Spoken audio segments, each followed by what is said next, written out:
Thank you very much, Mr. Chairman. Ladies and gentlemen, good to see you. I see that the number of people here is much less than in the beginning of the conference. Hope it's not because of me, but it's just a general tiredness, right? So, indeed, I'm going to speak about nonlinear dynamics of offshore structures in marine currents and level ice. Well, it's always, I think, for all of us, difficult to choose a topic for each conference. And I decided to do it because of two reasons. First, I really do like nonlinear synchronization phenomena. And I do like to see some kind of, fundamental correlation between different physical mechanisms.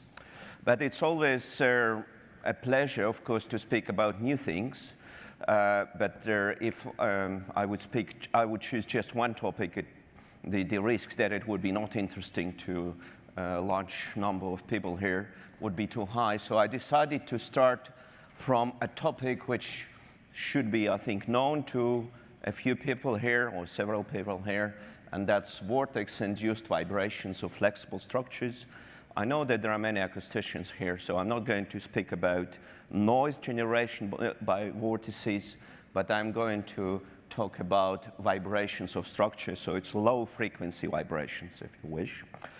And then I'll go to something which I hope to be new for most of you, and it's maybe a little bit strange phenomenon, but I will talk about ice-induced vibrations of offshore structures. So the plan of my presentation you see here, I do not claim too much of a novelty in the first half of the lecture, but still I'll show you some new results, and I'll explain to you what I personally don't understand about this phenomenon. Maybe some of you will be able to help me. And then I'll go to, in my view, quite a success story about these ice-induced vibrations, which I think we have done quite a few new things about. All right, so although I graduated as a radiophysicist, and radiophysicist doesn't mean that I was only educated in electromagnetic waves, which just worked in the area of all waves. But now I'm an engineer. I work for civil engineering faculty, so for me it's very important to start any presentation from engineering problems for which my research is of importance. So you see here quite a few marine structures. So you can see here, for example, a floating offshore platform, and this is a pipeline which can be used to bring oil and gas from seabed to a floating offshore facility. Here is a new development as well, which we put just under 100 meters below the sea surface, and this also contains a lot of pipes. This is a fully subsea development. We want, in the oil and gas industry, we want to put all facilities really on the seafloor. And those ones include a lot of flexible pipelines. We call it subsea jumpers.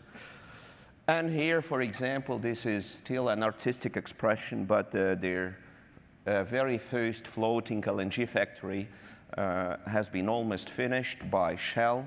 It's called Prelude. I'm not going to talk about this too much, but since it's LNG, it's for liquefied natural gas, that's LNG. It is done on board, and it's just a big system of refrigerators, if you wish. And it needs a lot of cooling water, and this cooling water comes up from at least 200 meters in order to be cool enough. And all these flexible members, these are structures, are subject to marine currents. And therefore, what I'm going to talk about is the vibration of those structures in marine currents. And this picture, moving picture, which I'm trying to have on each page a moving picture because we are talking about dynamics, is, I think, a well-known von Karman Street. What you see here is, it's an animation, not real. It's a cylinder here, which is rigid, stationary, fixed at place, and if the current goes around with a sufficient speed, there will be this fluid instability. And that is the trigger of this phenomenon. It's important to say that I work with long flexible structures, such that they are excited not in one mode. That's why this, I think, research is necessary, because for single mode vortex-induced vibrations, I would say there is not so much challenge any longer. All right, to show you what I'm speaking about, the vortex-induced vibration is a generic phenomenon. It can be observed in the air, like this, for example. So if you put an elastically mounted cylinder in a wind flow, for example, it will start, under certain conditions, to vibrate across the flow. And this movie is taken from the internet. That's what we do in our lab. That's the same phenomenon, but only in water. And also in water, we manage, of course, to color the vortices. So that's what happens.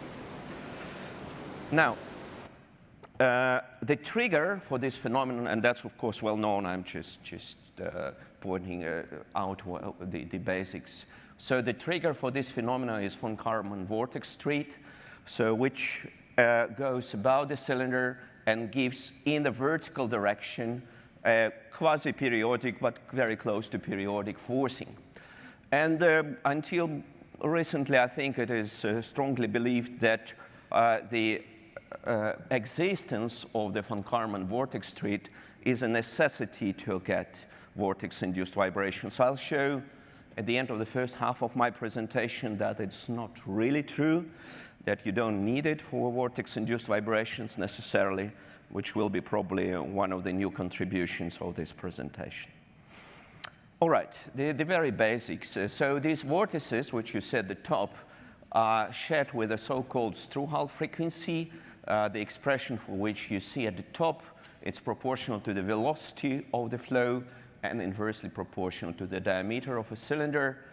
And the graph you see is the dependence of this proportionality coefficient S capital T, which we call the Struhal number, on the Reynolds number. And I do not pretend to be able to model it after this point, when the Reynolds number goes above 10 to the power 5 times 5. But in the regime which is below this critical one, over here, the Struhal number is more or less constant, and we can do some what I call phenomenological modeling of the phenomenon. All right, so now there are three types of experiments which we are able and should, in my view, satisfy when developing a model of vortex-induced vibration. The first one is the measurement of a lift and the drag coefficients, or lift and the drag force, for stationary cylinders. So the point is that I take a cylinder, I put it in a flow which goes with a constant speed, and I measure the force on the cylinder. The component of this force in line with the flow I call the drag, and the component of the force which is perpendicular to the flow I call the lift. And you see here the two of those. So the lower oscillation with a mean value of 0 is the lift, and the upper one is the drag, which is twice faster, the frequency of which is the double of the lift one. Well, basically how you measure it, that's the movie, very short one. We put a cylinder in the flow. And the discharge is 60. It's one of my students speaking. So we put the cylinder in the flow, and we measure in the frame the lift and the drag coefficient. So there is not much meaning in this, but you will see that, of course, due to the formation of the von Karman vortex street, there will be forces in both directions. So, but I want to underline that in this experiment, the cylinder doesn't move. Now, the phenomenon itself, which is also well known, I guess, although I saw quite different interpretations, and even at this conference I saw a title of one presentation which was called, or the name was NONLINEAR Vortex-Induced Vibrations, and further on with some nice details. I wouldn't know how a vortex-induced vibration phenomenon could be linear. Yeah? It's really fundamentally nonlinear phenomenon. So what happens is that first we have a cylinder which is more or less stationary, although it's elastically supported. Then the flow comes, and the von Karman vortex street is formed. This von Karman vortex street gives a periodic force in the cross-flow direction. If this periodic force has a frequency close to the natural frequency of the cylinder in water, then the system starts to move because the sort of resonance, linear resonance phenomenon occurs. And then the nonlinearity picks up, namely that the motion of the cylinder starts to change the frequency of the vortex generation. So there is a serious nonlinear feedback over there. The phenomenon is very sensitive to two parameters besides the velocity of the flow, and that is the mass ratio. So the ratio of the mass of the cylinder to the mass of water which is displaced by the cylinder, and the damping ratio, which can be introduced in different manners, but basically it reflects the amount of damping, structural damping in the system. All right, this is probably the key, figures which show what it is. Let me explain what you see here. The dependencies here are both on the so-called reduced velocity. So the horizontal axis in both graphs are reduced velocities. It's a copy from one of the very great papers by Professor Williamson. So the reduced velocity is this ratio that you see here. So it's velocity of the flow divided by the diameter of the cylinder and divided by the natural frequency of the cylinder in water in the absence of the current. In the absence of the current. So it's not the actual frequency of vibration. And then in the first graph, the vertical axis is the amplitude of vibration in the flow. And the second one is the actual frequency of vibration. So you see here that there is what we call a plateau, which we call a synchronization, when the amplitude of vibration stays more or less constant. Well, here it's in the area of 0.6 of the diameters. And the frequency of this vibration is fairly constant as well, as you see here in the second graph. So that's why it's not a resonance phenomenon, but a synchronization phenomenon. In my view, the best explanation of the phenomenon was given by Professor Sapkaya long ago in the 70s. What he did the second test, which we will discuss today, and that's the so-called forced vibration test. So you take the same cylinder, you put it in the flow, or you tow it through the liquid, through the water, and you vibrate it across the flow with a given amplitude and given frequency. That's what we call the forced vibration test. I'll use this word later on as well. So it is vibrated across the flow, and then the cross-flow force is measured as a function of time. This force is not entirely periodic, because the system is quite nonlinear, but most of the energy is contained at the same frequency at which the cylinder vibrates. And therefore, we can filter this frequency, and we can decompose then the force into the part of it which is in phase with acceleration, and a part of it which is in phase with velocity. And the first component we call the added mass, because it's in phase with acceleration, and the other one we call an added damping, because it's in phase with the velocity. And the explanation of the VIV, of vortex-induced vibration, by Professor Sapkaya was that you see here a blue shaded area. In this area, the measured added damping coefficient is negative.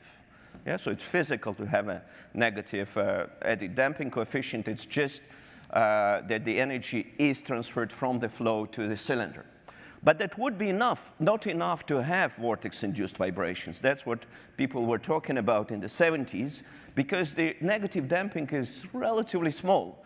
It would never be able to move those huge structures we have in water. So the other very important thing is that the added mass, which many people, for example, in floating structures dynamics believe to be positive and equal to the mass of the displaced water, in actual fact, the added mass can also be negative and is negative in the course of vortex-induced vibrations. So there are two phenomena which are very important. Negative damping, so the energy transfer from the flow to the structure, plus the negative mass, which makes the structure equivalently much lighter. That's the physics, in my view, of the phenomenon. And as I said, it was first described by Professor Sarkai, who wrote really an excellent report on this. And in actual fact, for a very long time, these graphs were, these are experimental graphs, were totally sufficient, actually, to model vortex-induced vibrations, but only of rigid structures or of the structures which vibrate in one of the modes. But then, since the 80s, in the offshore engineering, we started to install very long pipelines, kilometer long or kilometers even long. And of course, they won't vibrate just in one mode. So this one single frequency, let's say, graphs started to be insufficient. And that's why it was a drive towards formulation of time domain models. And in the 80s, of course, the computers were not that good as yet. And therefore, people, fortunately, started to work with so-called phenomenological models. Phenomenological model is not completely empirical one. It's a model which is based on experiments, heavily based on experiments, but also includes some kind of, reproduction of the phenomenon. So the first people who started to develop those phenomenological models for the vortex-induced vibrations, they had some kind of, in my view, artistic association with between the vortices, which are shed, you saw it, behind the cylinder, and the fishtail motion. Yeah, so they say, well, there must be some kind of, oscillatory thing there. And they formulated what I will describe later, a so-called wake-oscillator model. But before I go to this, I would like to state, and that's basically my opinion, I'm not sure many people do share it, but in my view, if one wants to formulate a successful phenomenological model for vortex-induced vibration, it must satisfy all three fundamental experiments. Namely, it must reproduce, without changing of the parameters, must reproduce the lift and the drag force on a stationary cylinder, must reproduce the frequency and amplitude dependent forces in the forced vibration experiment. So it will depend also on the frequency and amplitude of vibrations. And it must reproduce the free vibration experiment, namely that when you put a cylinder in a flow, you suspend it elastically, and it will vibrate with certain amplitude, depending on the velocity and other parameters of the system. All these three experiments must be satisfied with one and the same model, in my view. As I said, maybe many people disagree with that. There were many attempts to introduce the wake-oscillator model, so the one which reproduces the fishtail behavior, I can say. So it's some of them I decided to end by my own one, because there are many good models formulated in the last 6-7 years. But the idea is that basically people take, as a rule, a van der Pol equation, and the Q there is a sort of representation of either the lift force acting on the cylinder, so you remember the lift force is the force across the flow, or of the angle of the wake, or the angle of the separation point, whatever. But that's what it is. And then it has to be, of course, this equation should have some instability inside, because the Q parameter, Q function, must be sort of oscillatory, and therefore all these equations contain a sort of a negative damping for small amplitudes of vibration, which becomes positive for larger amplitudes of vibrations. I will not go through the details of this model, but important is that this model has to be coupled somehow through the structural model, and all modifications are concerned with two things. One, how to describe this negative damping, negative-positive damping interplay, and second, how to couple the oscillator with the structural equation. That's basically the difference between the models. And we can already directly say, of course, these models are very approximate because we have a cylinder, it's for a rigid cylinder even, which vibrates in a three-dimensional medium, which is dispersive due to the presence of this cylinder. And therefore, of course, we will never be able to describe it with the help of just one ordinary differential equation or even a set of ordinary differential equations because the phase space dimension here is infinite. So it's an approximation, but people thought it would work. All right. Now, let's ask ourselves whether they do work. And do they satisfy all the three experiments? Personally, I'm not aware of any model which does. So I don't think anybody has succeeded in doing this. Now, let's ask ourselves, can we actually, in principle, do it? Can a phenomenological model be formulated in order to satisfy all the three experiments? And in my view, the answer would be, why not? I don't see why not. And then the last question appears, but then why didn't we? Why didn't we succeed in doing that? And I'll try to explain why I think we didn't. So what we did in Delft, we said, OK, we have these measurements, these two added mass and added damping. And clearly, if I vibrate the cylinder with a given amplitude, both the added mass and the added damping are dependent on the reduced velocity, and therefore are frequency dependent. So we have coefficients which are frequency dependent. How do we model dynamics of systems, the dynamics of which is frequency dependent? We know, right, for linear systems at least, that we model it in the time domain with the help of convolution integrals.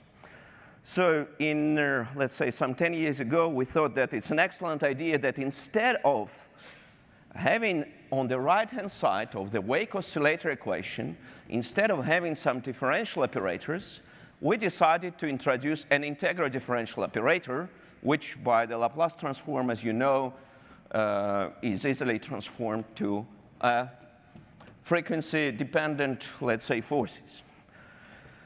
All right, so we tried that. It's mathematically, it's really no problem at all to assume it. And then we go to the stationary regime, so t going to infinity, assuming that the cylinder moves sinusoidally. It does in experiments. It does, really. And then we can easily find a relation between this unknown kernel function k here, and these frequency-dependent parameters, the a and b, which are sort of representative for the added mass and added damping. And there, well, it's not too difficult. We have a pleasure of having the results of very detailed experiments. It was not difficult to find those dependencies by comparing the mathematical model with experimental measurements. And here you see this A and B as functions of the frequency of vibration. And we, of course, did it for different amplitudes of vibrations, right? Because we need to have it for small vibration amplitudes, bigger ones, and very big ones, up to 1 diameter. And of course, if our model was correct, then at each of the graphs here, I should have had one line, right? One line, because it should satisfy the frequency dependencies for all experiments. You obviously see that the lines are different. So at the time when we wrote this paper, was 2009, we thought that, OK, it's a very good idea still, but we just have some wrong nonlinearity in our system. So we thought that would be the problem. So for some years, we were searching for this wrong nonlinearity. But then, at least at that time, I thought, OK, let it be. We will find that correct nonlinearity sooner or later. But let's try to find at least how it works for single amplitude of vibrations. Because we have A from omega and B from omega. Why not? Should work. Now, but it didn't, and it doesn't still. The reason is that the A from omega and B from omega that we identify from experiments do not happen to be a causal couple. So they cannot form a good time-dependent function. And whatever methods we try to apply, it didn't work. It didn't work. So it still doesn't work. So, and that's a question which is still open for me. And many of you who like the numerical simulations, for example, could ask me why don't I just do it numerically? The answer would be that I'm still curious to understand why this is happening. And I don't. Maybe you do, but I don't. But then you can say, yeah, but maybe it's also a consequence of a wrong nonlinearity that we have in the equations. Maybe if we find the right nonlinearity, the system will just fix all the problems itself. Now, who knows? Maybe. So in order to check that, we tried to introduce, so we still stay in their frequency-dependent coefficients idea, so the convolution integral on the right-hand side of their wake-oscillator equation, but we introduced various physically admissible nonlinearities. We did it, but unfortunately, and we introduced also, so we refined the model as far as we could physically, but it still doesn't work. It still doesn't work. So it's not really a success story, but I think a good question still to understand why this is happening. And I don't have an answer. So, you know, I think you also don't like showing negative results too much, so I'll go to a more positive note. So about the necessity of the von Karman street in order to generate vortex-induced vibrations. So, you know, right, I'll repeat a well-known thing. So if we have a stationary cylinder in a flow, then, of course, we have this von Karman street that you see here. And therefore, as people say normally, if you allow the cylinder to move, you will have these vortex-induced vibrations. So far, so good. Now, suppose I put my cylinder close to the seabed. And in this case, it's close to the bed of the flume. And then I first consider the stationary experiment. The gap is 0.1, discharge 60. So I think the color here shows to you that, well, we of course have some time-dependent force acting on the cylinder, but we definitely don't have any formation of the vortex street. So I guess you know what I'm going to show you, that if I allow the cylinder to move, yes, it does vibrate. So the appearance of their von Karman street on a stationary cylinder is not really a necessary condition for vortex-induced vibration. Well, you can ask me why this is important. Well, practically, it is important for many applications for the subsea jumpers in order to understand how far from the seabed we can put the pipes, and especially for the green energy as well, because we have now electric cables all over the North Sea, and we don't want them to vibrate once they get unburied. So we want to know how big the gap can be in order to avoid vortex-induced vibrations. And in the codes, it's written that it can be up to, well, in different codes, say 0.5 diameter. Well, we showed experimentally that maybe that's not a sufficiently conservative condition. All right, so I would like now to summarize. As I said, mainly what I discussed about VIV is known, although I think I hopefully managed to formulate a question which I don't know an answer to. But let's take away some things which are quite clear, at least to me, and use it for a new research in ice-induced vibrations, which I hope is new to many of you. So I think that VIV is a nonlinear synchronization process in which the frequency of the vortices generated on a stationary cylinder gets synchronized with the frequency, natural frequency of the oscillator, of the cylinder. I think that's most often the case. So in my view, again, the VIV is enabled by the hydrodynamic force that provides, on a vibrating cylinder, a negative added damping and a negative added mass. And the third one is that the synchronization in this phenomenon takes place not only in time, meaning that the vibration of the cylinder is synchronized in time with the frequency of the vortices, but also along the length of the cylinder. So it's a combined temporal and spatial synchronization. And the evidence of this is the engineering solution, which people use in order to avoid vortex-induced vibrations. They cover cylindrical pipes with the plastic strakes, which are cylindrical things around the pipe, and the purpose of those is to break correlation between the vortices along the system, so to break the spatial correlation. It works perfectly, no problem at all, almost. So these are three things which I think I understand, and then I would like to apply this understanding to a new problem, and that is a problem of ice-induced vibrations. Well, I always tell to my friends a story how I got involved in this. Well, in Delft, we have a company called Shell around the corner, and once they, well, 12 years ago, actually, they called me and said that in one of their installations, and this is this one here below, it's next to the Russian island of Sakhalin, it's close to Japan, they had a deck which was vibrating heavily in the level ice. And the level ice is ice that covers just water. It's more or less a plate. And at that region, the ice can be only a single-year ice, so not thicker than 70, 80 centimeters. And the diameter of those legs is 16 meters. So you would not expect that this thing would shake it, right? But the helideck was shaking really violently, and so they used an argument for me when I refused to do it. They said, well, look, you are Russian, you saw ice, we didn't. So that was a motivation for this research.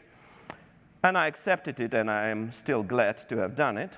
So this is a movie shot at that platform from the top. So just to show you that, well, we are used to think of ice as a stationary thing, but in actual fact, it always moves, and it crushes against these cylindrical structures which are put on the way. And it's a continuous process. It's very complicated as well, especially for the sea ice, which is very inhomogeneous. And apparently, the phenomenon consists, well, basically, a phenomenon is like this. So you have a structure which is very heavy, but of course, which has a natural frequency. Then the ice comes and starts to fracture and break on this structure. And apparently, at certain speeds of the ice, this process can synchronize with that natural frequency and, increase the vibrations. How this happens, well, I don't know, but of course, I think, as well as myself, you could see a correspondence, right? In a way, also, when a flow in VIV comes to a cylinder, it also breaks in some manner, right? And then it can maybe synchronize. So, of course, people knew about this long ago, since the 60s. Apparently, the older people told me that in the 60s in Canada, on those small offshore platforms, they had to belt themselves, to link themselves to the poles in order not to be shaken off due to this phenomenon. So it's well known, apparently. As usual, we never know about what people know. So, but anyway, already in the guidelines, in the international standards, you can find this picture, which says how a flexible structure will vibrate in ice. At the left, you see a regime which corresponds to a very slow, not extremely slow, but very slow motion of ice. What happens is that ice comes, it pushes the structure, then it breaks, and the structure vibrates a few periods, and the ice comes again. So that's what we call an intermittent crushing. Then, if the ice goes a bit quicker, the process is the same, but it comes, the structure inclines a little bit, then the ice breaks, and then the next ice comes at the right moment to reinforce it. Yeah? So that's what we call frequency locking. And then if the ice moves faster, then it's a complete mess, but so be it. Then there is no locking or anything. And in the frequency locking, the structures normally vibrate in one frequency or as I will show you later in a few ones. This is an experiment which has not been done by us, but in Germany, in Hamburg. And you will see in this experiment what the ice-induced vibrations actually are. Yeah, so I'm very thankful to our colleagues. So if now the structure can vibrate in the line of motion. Now it moves fast. So there are very few vibrations here. Now the structure starts to vibrate. Now it will be blackout for some time soon, I hope. Yes. And then the structure slows down, and you see starting from certain velocity, it really starts to vibrate. Quite a lot, given how massive the structure is and how thin the ice is. So that is what we call frequency locking. And for this, this structure is really a nice harmonic vibration. All right, so now the theory. Then the theory is the following, and that also has been done well before us, mainly in the States. So people know that if I take a rigid structure, the rigid structure is here in quotes, because there is nothing really rigid, right? So everything moves a bit. But if you really have a rigid structure not vibrating, then you can have two regimes. So of the ice action of the rigid structure. It's not really an interaction anymore. So at a very low speed, we have a creep. So ice comes, and it pushes the structure, and the structure, of course, gives the force back, and the ice deforms in a creep manner. So it's just more or less, a regular creep deformation. And then starting from certain velocity, you have the other regime, what we call a crushing, which I showed you on the movie. The ice crushes like this. Yeah? These are the two regimes. An important takeaway here is that the maximum load that the structure experiences is somewhere between the transition between the creep regime and the crushing regime. So at very low speeds, very low speeds. Now we give the structure a possibility to move. So it's now a flexible structure. And that introduces two new regimes, which I just described. Here they are shown in sort of purple and green, which I already introduced as well, which are called intermittent crushing and frequency lock-in. And here below, you see two regimes like this. So here it's an intermittent crushing, and this is frequency lock-in in terms of the structural displacement. So far, so good. But after reading a lot of papers on this phenomenon, at least I found that I do not understand really what's happening over there. So fortunately, we had some financial support, both from the European community and a Center of Excellence in Norway, to go and to do experiments in Hamburg again. And I will show you what we did. Well, it's one of the experiments. So basically what we have is a cylinder which we can tow along the tank and which can vibrate as well. And below, the strip below shows you the pressure distribution at the contact between ice and the structure. So there are two things which I would like you to see here. First, that the process is very much dependent on the velocity of the towing, and then the pressure distribution is extremely non-uniform. The color code is that the more blue it is, the lower the pressure, and the more red it is, the higher the pressure. So basically, if I may run the movie again, so first there is no contact, and then the lower the speed, the more likely these red spots are appearing. The red spots we call hot spots actually. So the zones of high pressure, and they are, they're changing. They're traveling here along the contact all the time. But basically what happens is that when the structure moves, first those hot spots are really randomly distributed around the interface because the ice is extremely inhomogeneous at this scale.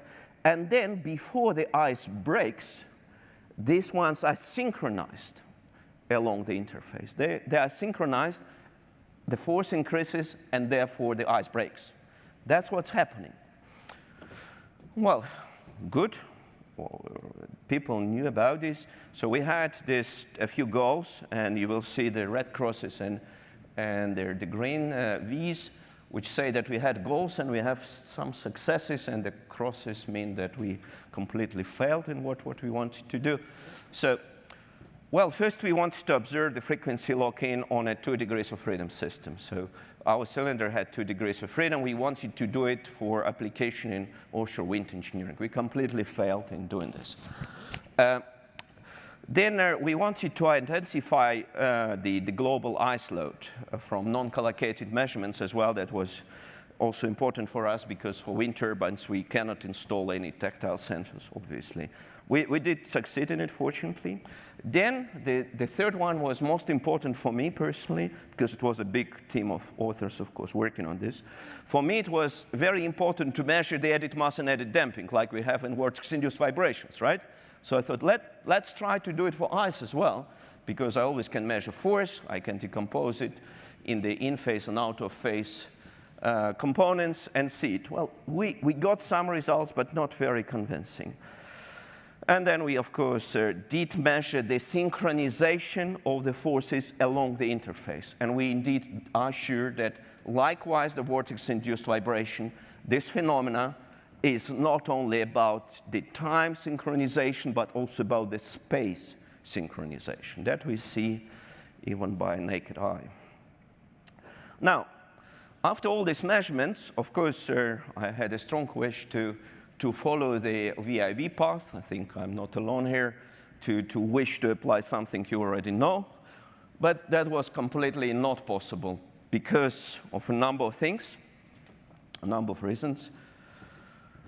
First of all, we don't have sufficient data. You know, those graphs I showed to you with eddy mass and eddy damping for VIV, they were obtained by means of many, many towing experiments.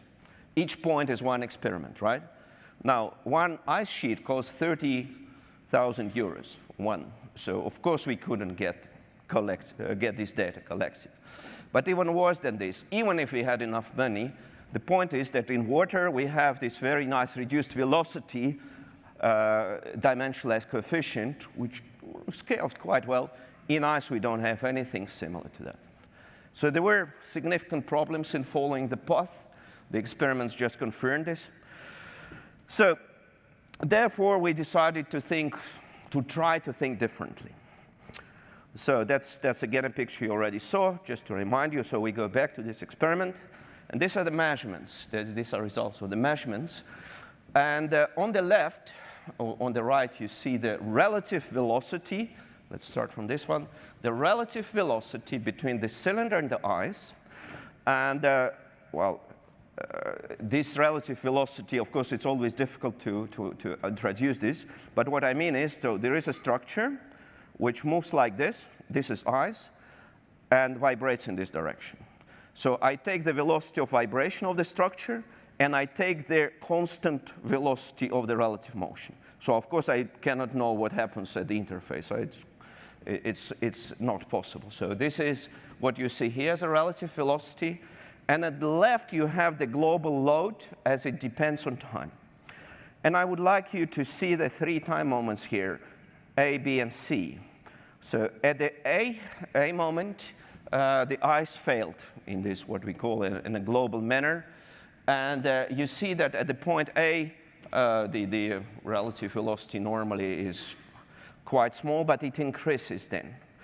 And importantly enough, that's for our model most important, is that between the points B and C, like here, the global load significantly increases. So what the main takeaway from this graph is that the load, that the phase or the time interval during which the ice transfers energy to the structure is when the relative velocity is low. Even in dynamics, in statics actually, in quasi-static fracture, it's also nearly the same. This just confirms these graphs that for both fast and for different amplitudes and different velocities, it's the same. So that's the important thing. And then what happens, we think, and it can be explained, and we don't know exactly what's the completely right explanation, but you can explain it by means of measuring their average contact pressure, so you know the load, and with the tactile sensors, you can also see the contact areas. So it's either contact pressure or contact area. Both of them significantly increase during the period when the relative velocity is low. And that can be confirmed also using the tactile sensors. You see this moment C when the loads are really synchronized along the interface, and that's the moment when the velocity is low, the relative one. And therefore, we decided to introduce something which actually is known in fracture mechanics, but for completely different explosion applications, that the so-called ductile time or explosion time. It's a time which depends on many things, on the velocity of the ice, on the frequency of vibrations as well. So the time during which the relative velocity is smaller than a certain threshold. That was the basis for our model. And so we wanted to, again, to introduce a phenomenological model which mimics a few things. First, the spatial synchronization of forces before breakage. That's important. And at high relative velocities, the failure of ice should be non-simultaneous, so they should not synchronize. And we should be able to reproduce, yes, the saturation of the global load as function of the ductile time. So there, what we did, we assumed that the ice breaks in terms of as a system of sort of independent strips, and there was a challenge how to describe those. I would like to underline that it's very similar to what we have in VIV in practical applications. When we have a very long structure, what we do, we model the structure with just a finite element or something, and then we model the vortices in water in terms of two-dimensional modeling, because three-dimensional modeling is too expensive computationally. And then I'll show you what happens then. We introduce, we have been working on the rheological models for each strip, and I think that we succeeded in reproducing the physical behavior of ice. And here I'll show you now, I have only a few animations left, George, so now you will see this movie, and at the left, you will see there, the gray is a structure, and at the left of the structure, you will see the forces which are acting there. And the left one for you is a slow motion of ice, where you see there the forces are more or less synchronized, and the right one, and that's creep, more or less, and at the right one, you have the crushing, which is more or less a random process. Now, and please keep in mind that at the right picture, I have the ice motion at 0.1 meters per second. Now I allow the structure to move, to vibrate. It's exactly the same velocity, and you now will see a comparison between the forces on the rigid, not moving structure and a flexible structure. And so this will be the global force on the rigid structure. This is the global force on the flexible one. And the last one is the displacement of the flexible structure. Right? So what you see is there are a few things. That at the right figure, you see more or less repetitive harmonic vibrations. You see that the force on the structure that is flexible is somewhat higher, but not too much. Not too much. And there, of course, the amplitude of the variation of the force is quite much higher for the flexible structure. So we managed, I think, to capture this and to show that our model works both on the stationary and on the flexible structure. And now the last two animations we applied to, I think we were the first to implement in a full code their dynamics of an offshore wind turbine. This one is in idling when the propeller is not rotating. And the specifics of this case is that their aerodynamic damping is quite small. This is a completely, full code which includes hydrodynamics, aeroelasticity, and also eye-structure interaction. And you see that you have quite a complex synchronization phenomena at multiple frequencies. And that's important for the Baltic Sea, where a lot of wind farms will be installed. While in the operation, the synchronization is very different, and it takes place, well, mainly in at the main frequency of the tower. And the reason is that the rotating propeller introduces a very high hydrodynamic damping, well, very high, 7%, less than on the Millennium Bridge nowadays. But anyway, that changes the synchronization completely. And last slides are the acknowledgements. Well, I think you can imagine that I would never be able to make such an animation. So people who really worked on this were my PhD students and postdocs, Richard, Joao, Young, and Hayo. Thank you very much for your attention.